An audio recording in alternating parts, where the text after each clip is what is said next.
So guys, so yung ano guys, angat na sa stirrup guys.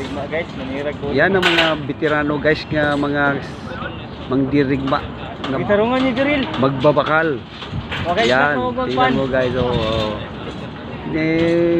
Matigas kasi guys, pero kinangkaya-kaya pa nila kasi malakas sila mo ano, mo pisil mo ano yan, mo hawak sa bakal para hindi, para malabanan nila ang tigas dili. Ganyan sila guys.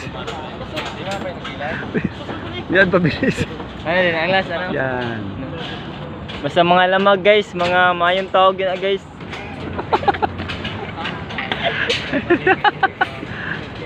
Yan. Ganyan ano guys ng bakal guys. Marangal nga trabaho yan guys. Kahit magbabakal guys. Pero kung wala sila guys, wala tayong building makita dito sa mundo. Yan lang totoo guys. Okay, salamat. Goodbye.